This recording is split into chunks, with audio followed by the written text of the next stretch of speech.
Sometimes emotions come with a lot of anger, sadness, overwhelm, and if you are in the spiritual path, in particular on a non-dual path, maybe you ask yourself, how can I avoid to lose the presence that I found while I feel all these intense emotions?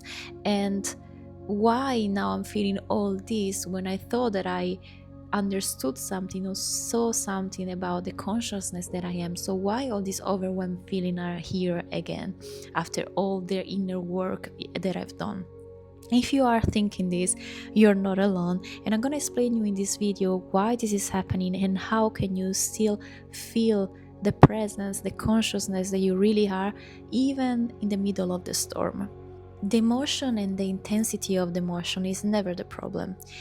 Most of the time, what creates the sufferance is the opinion, judgment that we have on the fact that we are feeling all this very heavy emotion.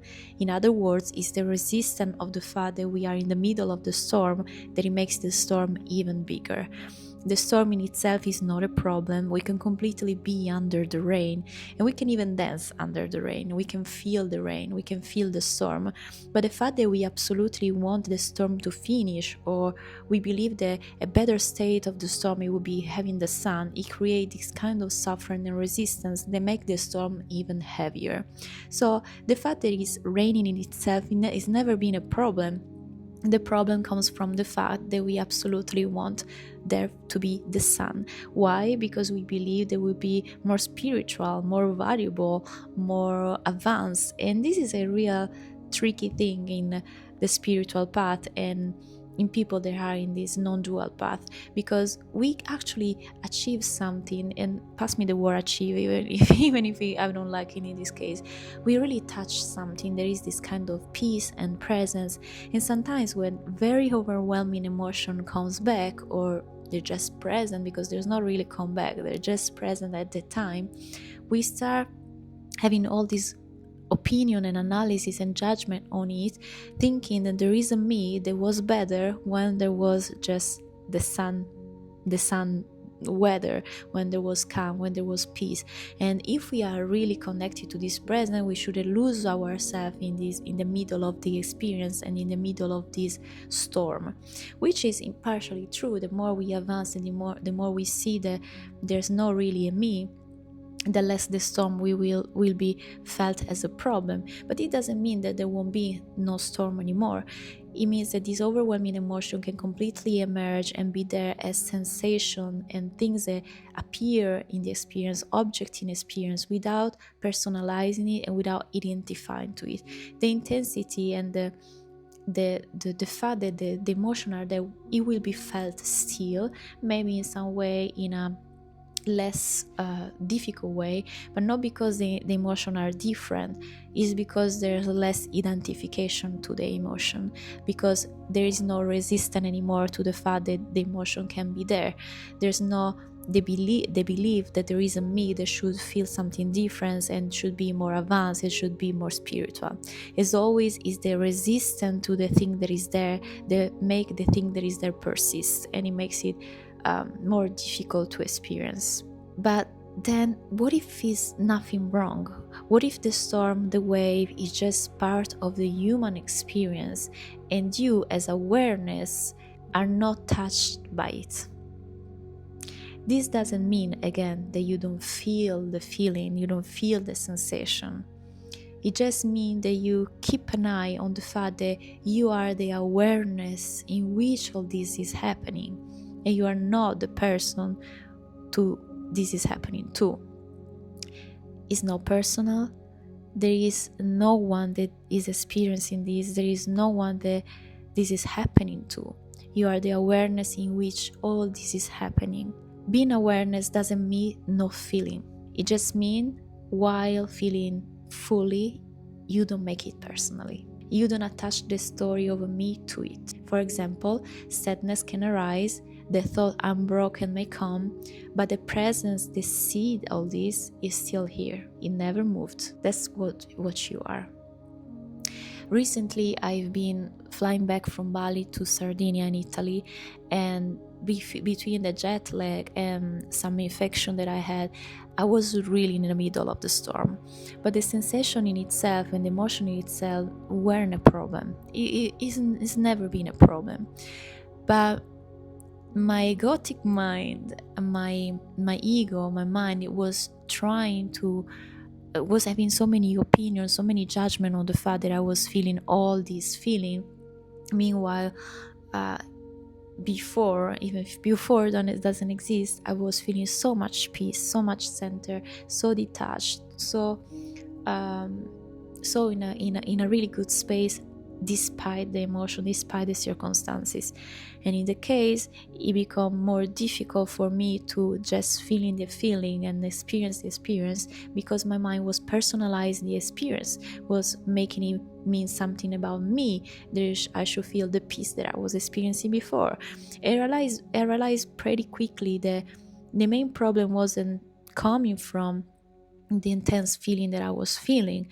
The main problem was coming from the resistance and the personalization and identification, and my mind saying I was better, I was more advanced, I lost this capacity to feel the awareness. That's what create the pain. The narrative is always what create the pain, is not the experience in itself, because we can feel everything. We are designed to feel everything. As a baby is it leaves any emotion, every emotion comes to him and pass through without resistance. We have still this capacity, but in a different way than a baby. We experience an emotion and we want to push away this emotion. We judge it, we identify. A baby doesn't even know what is an emotion. There is just waves that pass through sensation, bodily sensation. And even I don't think a baby is aware that it has a body. We believe that and we suffer because of that. The pain isn't really the emotion, it's the narrative that jumped on top of it. The story of a me who is failing, who's regressing, who's not spiritual enough, that's what hurts. Instead of swimming in the story, come back to the raw energy. What is the texture of this sadness? Can you feel the sensation in the body, taking away the meaning, taking away the name of sadness, taking away the definition, taking away the concept? Can you feel the raw sensation? Can you just experience with curiosity, not with intellectual curiosity, with an open space like a baby curiosity, like what is there, how it feels like, what is the texture? Be curious, not in a psychoanalysis way to discover the inner child that is suffering. It can also be done without believing the story either, but just more in a way, oh, this is there, and be curious and explore and feel and let it burn, let it actually be there. Is it tight? Is it heavy? Let it be there without naming it. And you discover that at the end of the day, doing that, it was so easy, because we can completely feel that sensation once we take away the definition and the resistance and the narrative that the mind is putting on top of it. This is the only sufferance. The sufferance is coming from the narrative, not the sensation. So we can feel it all. We can completely feel it all. There's always a stillness underneath, like the bottom of the ocean. Have you ever gone in the ocean and went under the water where everything seems so calm? And it's not that you can't see or feel things anymore. You can still see figures and shadows and people talking. There's still activity, but this activity feels more like distant and impersonal. You are just there on the bottom of the ocean or underwater, and everything seems more calm, more quiet. Again, there's not activity anymore, there's not emotion anymore. This is still happening, but there is a certain quiet that is there at that moment. The wave don't disturb, the people don't disturb, the shining sun doesn't disturb. You can learn to rest there. Even while the surface is moving, you can learn to rest there. And it's going to become easier and easier the more you explore this belief, that this reality that there's not a me. The more we walk on the path of understanding that none of that was personal, the more it will be easy to just feel the quiet.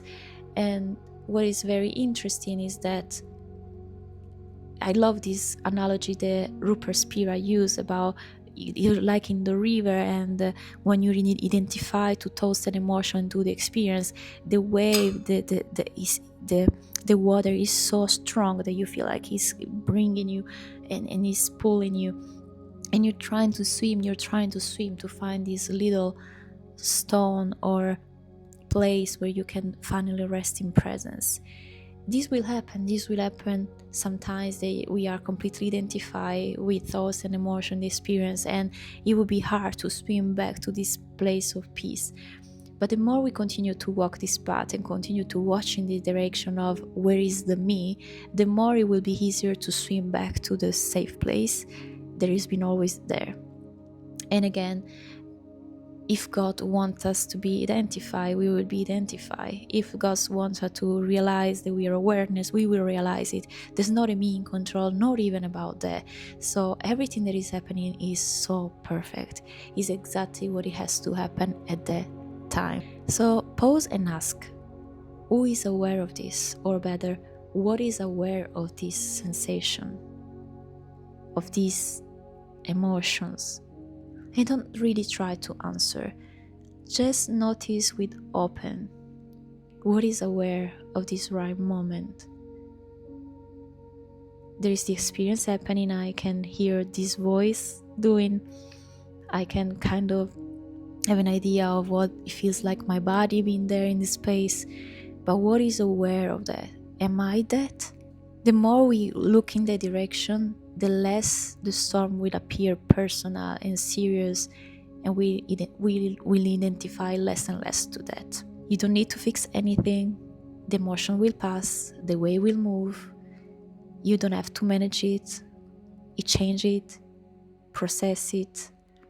Just keep your attention anchored in being, in the I am that's here before any emotion. And it's okay if at the moment it seems so hard to come back to the awareness that I am and that being. Sometimes it will be more difficult because the current of the river will be so strong and we will try to swim. It's okay. Let it happen.